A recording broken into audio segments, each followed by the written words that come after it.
अशोक चौधरी जो बिहार सरकार का मंत्री, आप उनका निमंत्रण स्वीकार किए कि नहीं? हाथ उठा के बताइए।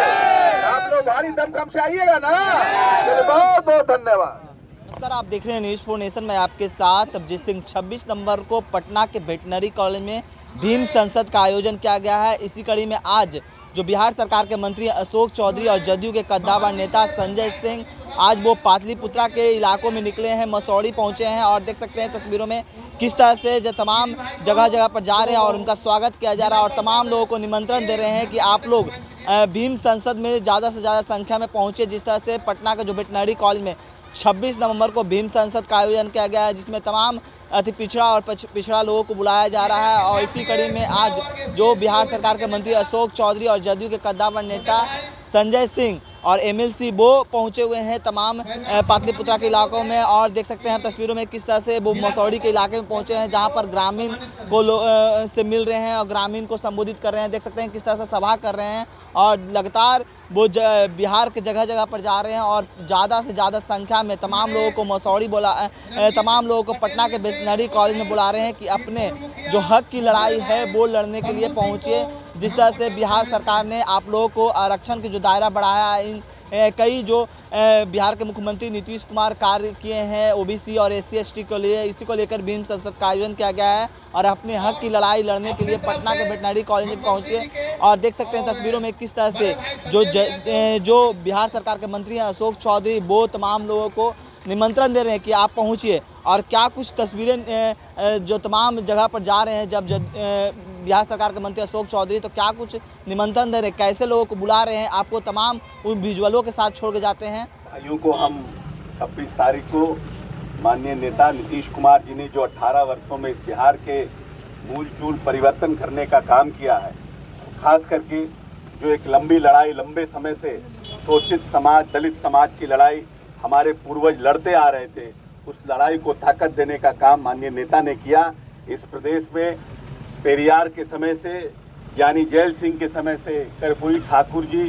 के समय से लोग कहते आए हैं जिसकी जितनी आबादी उसको उतनी हिस्सेदारी। और उस बात को जो लंबे समय से हमारे चाहने वाले लोग, दलित शोषित वंचितों के लिए लड़ाई लड़ने वाले जो नेता ने सपना देखा था कि जातीय गणना के बाद इस प्रदेश में और इस देश में लोगों को आरक्षण मिले और लोगों को उसके हिसाब से उनकी आर्थिक उन्नति के लिए, उनकी राजनीतिक उन्नति के लिए काम हो, उस काम को धरातल पर उतारने का काम एक ऐसा महामानव इस प्रदेश में पैदा हुआ जिसका नाम नीतीश कुमार है। उसने इस प्रदेश में जातीय गणना कराने का काम किया, जबकि उन्होंने दो बार प्रधानमंत्री से आग्रह किया कि पूरे देश में होना चाहिए, लेकिन फिर भी उनकी बात नहीं मानी गई। लेकिन उसके बाद भी अपने बिहार के कोष से 500 करोड़ रुपया खर्चा करके इस प्रदेश में जातीय गणना कराने का काम किया और अनुसूचित जाति जनजाति के लोगों को उनके आबादी के अनुसार आरक्षण को बढ़ाने का काम किया और साथ साथ अति पिछड़ों के आरक्षण को और पिछड़ों के आरक्षण को भी बढ़ाने का काम किया। जो 50% हमारा आरक्षण था उसको 65% करने का काम किया और जो हमारे उच्च जाति के लोग थे जिनके लिए 10% का आरक्षण EBC था उसको भी इस प्रदेश में लागू कराने का काम किया। जो व्यक्ति बड़ा होता है, दूरदर्शी होता है, वो बजट का प्रावधान करता है, योजनाओं का निर्माण करता है और उसको धरातल पर उतारने का काम करता है। इसीलिए 26 नवंबर को दिन रविवार को एक महा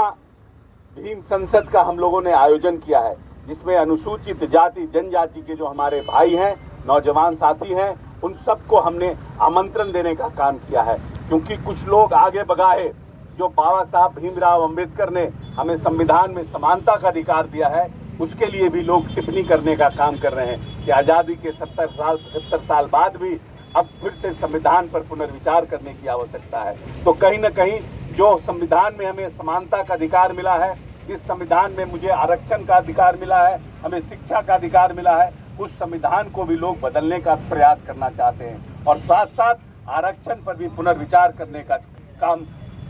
बोलने के लिए आरक्षण पर पुनर्विचार हो, ऐसी बात भी कुछ लोग आगे बगाहे करते हैं। इसीलिए बाबा साहब ने कहा था शिक्षित बनो, संगठित रहो और संघर्ष करो। तो अब संघर्ष का समय है, हम सबको संगठित होकर के अपनी बात को और अपनी जो हमारा जो अधिकार है उसको लेने का समय है। और इसलिए हमारे नेता जिसने हमें इन 18 वर्ष के अपने शासन काल में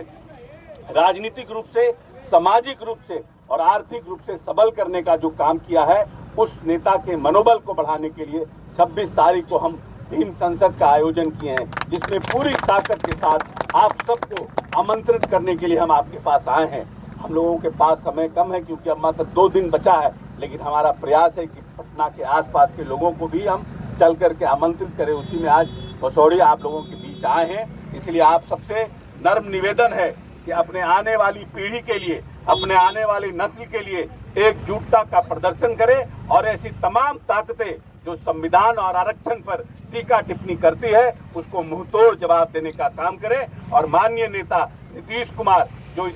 प्रदेश में एक दलितों के लिए, अनुसूचित जाति के लिए, वंचित समाज के लिए, शोषित समाज के लिए एक मानस पिता के रूप में जिनका पदार्पण हुआ है, जिन्होंने बाबा साहब भीमराव अंबेडकर और राष्ट्रपिता महात्मा गांधी के सपनों को साकार करने वाला बिहार बनाने का काम किया है, उनको ताकत देने के लिए, उनके मनोबल को बढ़ाने के लिए कि भविष्य में भी माननीय नेता हम लोगों के लिए और योजनाओं का निर्माण करे, जिससे आने वाला हमारा जो पीढ़ी है, जो हमारा नस्ल है, वो और आर्थिक रूप से सबल हो, राजनीतिक रूप से प्रभावशाली हो और सामाजिक रूप से उसका मान सम्मान बढ़ने का काम हो। बहुत बहुत धन्यवाद। उम्मीद